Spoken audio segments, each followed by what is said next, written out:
বাড়িতে ভেন্ডি গাছ বসিয়েছিলাম, সেই ভেন্ডি গাছ থেকে ভেন্ডি তুলেই আজকে ভেন্ডির ঝাল বানিয়ে বন্ধু তোমাদেরকে দেখাবো। তো তার জন্য প্রথমে ওভেনটিকে জ্বালিয়ে নেবো, কড়াই বসিয়ে দেবো, তেল দিয়ে দেবো। একটু তেলটা গরম হলেই আমরা ভেন্ডিগুলো ভেজে নেওয়ার জন্য দিয়ে দেবো। নাড়াচাড়া করে থালা চাপা দিয়ে দেবো। কিছুক্ষণ পর খুলে আবার নাড়াচাড়া করে দেখবো আমাদের ভেন্ডি ভাজা হয়ে গেছে, তখন তুলে নেবো। তুলে নিয়েছি আমাদের ভেন্ডি। তো এবার আমি কি করব, ওই তেলের মধ্যেই দুটো তেজপাতা দিয়ে দেবো, তিনটে কাঁচা লঙ্কা দিয়ে দেবো, দিয়ে একটু নাড়াচাড়া করবো, একটু আদা বাটা দিয়ে দেবো, একটু রসুন বাটা দিয়ে একটু কষিয়ে নেবো। নেওয়ার পর পেঁয়াজ বাটা দিয়ে দেবো, পেঁয়াজটা একটু ভালো করে কষিয়ে নেবো। কষানো হয়ে গেলে একটু লবণ দিয়ে দেবো, লঙ্কার গুঁড়ো দিয়ে দেবো, জিরে ধনের গুঁড়ো দিয়ে দেবো, একটু কষিয়ে নেবো, একটু হলুদ গুঁড়ো দিয়ে দেবো। ভালো করে কষিয়ে নিয়ে কাশ্মীরি লঙ্কার গুঁড়ো দিয়ে দেবো।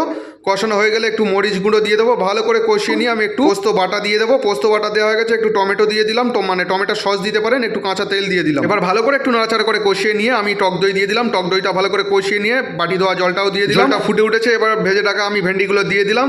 ব্যাস কত সুন্দর ফুটে উঠেছে, আমাদের রেডি হয়ে গেছে ভেন্ডির ঝাল। তো এইভাবে আপনারা বাড়িতে একবার বানিয়ে দেখতে পারেন, দারুণ।